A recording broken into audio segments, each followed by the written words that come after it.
time for another round of Brandy. Candid conversations over cocktails about all things brand with your hosts, Reilly Newman and Scott Saunders, the brand developers behind Motif Brands.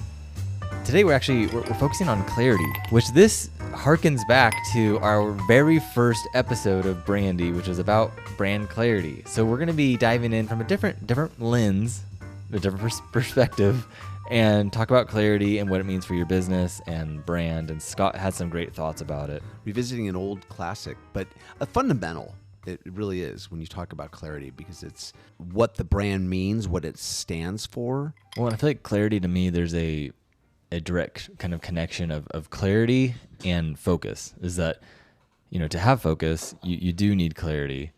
But if you don't have any of those, then the business suffers, the brand suffers without focus. It's like you see those businesses that are either, you can tell that they're just following the crowd, or they don't know what they're doing. They're just trying anything and everything, and they lack focus. So then they do lack clarity. They don't know, they can't be deliberate, and they can't decide on the right thing to do, and they're just trying everything. And that doesn't work. That doesn't work in your personal life. It doesn't work in your finances. It doesn't work in your business.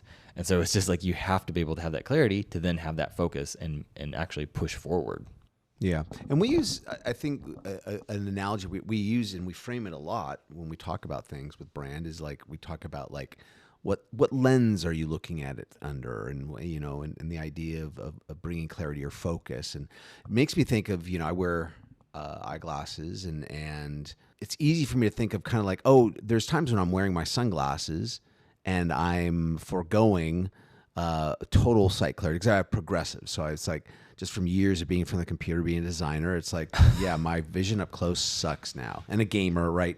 All those things, and my age. But there's times when, I need to look up something close, and there's times when I'm going to forego that ability because I'm going to wear sunglasses because bright light, whatever it is. So there's different glasses I put on. It made me think of, how as a small business owner, and when you're analyzing what to do in the next season, and maybe you're, where you're at, okay, we're coming around to the holidays, and so we need to look at pushing, more holiday sales. We need to boost sales during this time, or maybe this is a slump time in your industry, right? And so you're trying to find ways to boost things, and so you're putting on your business glasses, and you're looking at it through the lens of your business, and that kind of frames what decisions you make, what your goals are, your short-term or your immediate goals you're trying to achieve. So if it's, hey, I want to increase my retail sales online, and that's the goal, right? That's a business goal. That's the business lens you're looking at it. But then the question is that as you're looking at those things, you need to, you can have clarity, and their clarity is on the business right now. But then when you switch it to put on your brand glasses, your goals and how you're going to go about doing that might be different than with your brand glasses on. And so there's this idea that just because you have clarity, do you have clarity on what you need to be having clarity on? Yeah, and I think defining clarity too, of going, okay, if you are just focusing on your business and your head's kind of stuck in the sand a little, and you're just going, I need to make my business more optimized. I need to save money here. I need to cut costs here. I need to do all these things. I need to increase sales. And you're so focused on the business, then do you actually have true clarity? Sure, you're super focused on one thing, but that doesn't mean that you have complete clarity, because now you're neglecting the distance, the casting of the vision and the bigger picture. So then you're losing a lot of context. You're not looking at market patterns. You're not getting a pulse on it. You're just focused on the immediate business. And that's, to me, it's like you don't have clarity if you're just neglecting one over the other. And I think there's a balance where you have to go, okay, if I'm focusing on the business now, yes, there's areas to optimize. There's areas to do things better on the business side. But most of those things then become dependent on that far-sighted, like that bigger picture, and being able to then zoom out and go, okay, how am I going to get there? If I want to raise prices for my business, the brand is your main lever that's going to help you do that. It's really just going to help the perception lead that. And it's like you can't. The business will only take you so far, and we've talked about that too. And here's an more simple example. It's like if your goal is to increase, retail sales online. with your website, then you are then focused on your SEO and optimizing your search engine optimization. And so you're taking keywords and key phrases that everyone's generally searching for to find, to in your marketplace. But we also talk about being distinctive. And so that's where, for instance, if your current site has what you're saying might be the same thing, but how you're saying it, the words and phrasing you're using gives your brand personality, gives your brand a tone. It is more near drawing and more razor sharp to go after the type of people that you want to be going after. So that's why it's working. It's distinctive. Now, if you come in now, that's the brand dictating that. Now, if the business is dictating it, now you're going, okay, well, my goal is to raise, increase traffic. So now all of a sudden you're changing your changing your messaging, how you're saying what you're saying, to then be more appeasing for an SEO purpose, and that ends up kind of diluting your brand, because now you're saying, and how you're saying things is like most of the sites out there, because that's what's governing SEO.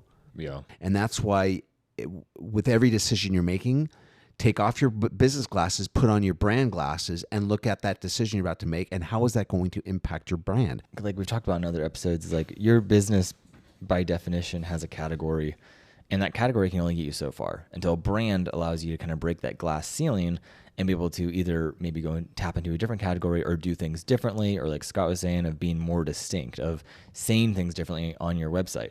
And the SEO side of it is kind of the same, where it's like by kind of setting the standard of going, hey, we want to use language that people are searching, right? You're therefore like a bell curve. You're going to submit to the middle of going, this is what the general populace is searching when they're looking for this, and we want to submit to that because that's what's the average for the industry. So therefore, you are submitting to being average. And yes, you may get traffic, but even we've had clients where they go, well, should we be ranking really high? Should we be doing this? And yes, sometimes it makes sense for certain businesses, but most of the time I'll go, well, do you want the person who's just generally searching on Google for XYZ company? Like for us, for instance, for Motif, it's like, we don't want the person who's just searching on Google logo designer. Like we don't want that person, because they're not going to understand our approach to the relationship of rebranding, to working with brands, and our philosophy on brands. And so it doesn't make sense. Hence the book, hence the podcast. So we have to do a totally different route of kind of banging the drum and raising awareness of Motif brands, rather than just focusing on SEO and getting the person who's searching, logo designer, California. Well, and in part too, most other agencies out there are doing things differently in what they say and how they say it too. Yeah. So. Again, you'll always have business logic where it's like, well, of course you want to land business. Yeah, you want to say certain things and get more business, get more foot traffic, increase. And a lot of those things, it reminds me of like the term of not all revenue is created equally. So if there's a business and they have a ton of revenue, it doesn't mean they're profitable. You can have a company that's very, very high revenue and barely getting by on a very small margin. It doesn't mean that their life's easier. It could be even more of a kind of hell that they've made for themselves. And so then it's like, well, to create a healthy balance in business and life, yeah, you should focus on profitability. You should focus on flexibility. You should focus on these things that aren't these vanity metrics like traffic going to your website, or how many followers you have on Instagram, or even revenue, or how many people are on payroll. It's like a lot of those are vanity metrics where they pet your ego, make you feel good, but they're not actually going to create something that's beneficial for you and for the long-term vision of the brand. And I think that's kind of at the root of it is like, yes, being farsighted or being nearsighted, they do have benefits. You should focus on the business at times, and you should focus on the brand, but having that balance of being able to go, yes, I'm making these business decisions because they align with this vision that's being cast. And that's going to create it's like a healthy diet where you're getting a mix of these different fruits, vegetables, proteins, and helping things kind of just run nicely. I think that the key is a small business owner is to ask yourself, what is your end game? What is your end goal? Are you wanting total world domination, Or do you want to, or maybe you just got something that you started out and it's grown bigger than you thought, and you're kind of like, wow, I didn't really have plans, but I just want to be able to just not, to actually have it be profitable enough that I could maybe retire early, and I've got something set up for my family, right? And that could be your end purpose for doing business. Or keep asking yourself, because maybe that's changed. Maybe you started off this, but now, it's one of those things that maybe that goal has changed. So there's and that aligns with your brand's goal. Yeah, and I feel like that's the problem a lot of the times, is that there is never this initial vision cast of a brand. You may have had a dream, a vision of having a business, and then you stumbled into going either starting a service business or starting a little product, and you started pushing it at farmer's market or whatever, and you had this vision of a business, and so then you followed and you copied what other businesses were doing in that space. And you go, okay, I must be doing this because they're doing that, versus having this larger brand vision, right? That far-sighted, that vast kind of context, and going, no, I want to be different in this space, and I want to do it this way. And that's really where you're going to get a lot of that distinction, and then that's going to kind of drive the business side of it. And I feel like small businesses especially will sometimes, like Scott was saying, like they'll stumble into it and like, okay, you may have had a talent. It might have been a little fun craft you're doing on the side. And then the next day it's a business. And I think you got to be able to take that time to zoom out and focus on the bigger, because the business is the business. It's like you got to make money. You have to be profitable. So you got to figure that out. But the brand's going to make that a lot easier. And not having a brand is like by default choosing to play it on the hardest level of difficulty. Like brand is like makes things a whole lot easier, because then you have that clarity. Hey, I need to focus on these things. I'm either a premium product or I'm a very approachable product, and I'm aiming for volume. Then that's a totally different path that you're going to take. It's like choose your own adventure. But yeah, and I want to even just like supplement too, like your point of like, it's like not having a brand. Having a brand or not having a brand. Well, and the reality is it is, and we talked about this, and I think some people are like kind of confused. It's like, well, do you have a brand or you don't have a brand? Because sometimes we say you have a brand whether you like it or not, right? And brand is perception. I think I think in your case, what you're saying, having a brand or not, is that that's not on your radar. That's like a separate thing for you to tackle. So for you're having a business but not having a brand, meaning that's not your lens, that's not your frame. You don't even have a pair of brand glasses. You just own a pair of business glasses. Yeah. But the reality is that brand, your business has a brand, whether you think you do or not, whether you like it or not. Right. Yeah. And I mean, like not using that, not leveraging and using that lever of brand. And it's like, you think of all the great brands, all your favorite things that you love to wear, the car you love to drive or whatever, the brand told the audience what they are. If the brand's not doing that, then the audience, the buyer, the consumer, your customer is going to assign you to the industry, to your category, and go, oh, they're just another blank company. Oh, they're just another service this, another product that. However, a brand kind of beats them to the punch a little and goes, this is who we are. This is what we are. That's why Red Bull is more than just an energy drink. That's why Apple is more than just computers. Like and the brand, the vision, the vast, far-sighted vision is what then first labels and names it and defines it, and then the consumer goes, oh, right, X equals this, right? Versus if you just let them put you in the bucket by which you're categorized with your industry, it's like you're just always going to be that. You're going to be a vendor. You'll be nothing more and probably something less at some point. But you got to be able to have that vision and allowing that to really paint the picture. So bottom line, summing it up, have clarity. That is paramount to having a successful brand. And with that clarity, make sure it's the right clarity.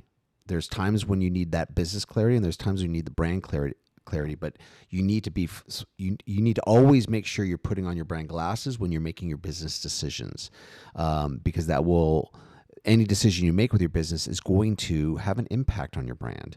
And your brand is what's going to steer your business. It's going to help safeguard it from other things, because you've been focusing far away on what your brand's goal is and its relationship to the audience, and gaining that loyalty that you want your business to have with its customers. Yeah. And I just want to encourage you, it's like the average, the middle, thanks to the internet, thanks to AI, that is ever growing. It's ever expanding because it becomes so easy to be average. It becomes so easy to enter the game and just be average and then disappear in a year. Don't settle for the average. Like, set yourself apart and be distinct so that you can outperform. You're not average. You're not going to be ordinary, and you need to set the standard of extraordinary to actually be extraordinary. Yeah. But thank you for listening. Tune in next week for our next episode. And please, if you do have a question or maybe an idea for an episode, you can fill out the form linked in the episode description, and we'll be more than happy to address that on our next episode. Yep. Until next time. Cheers. Cheers.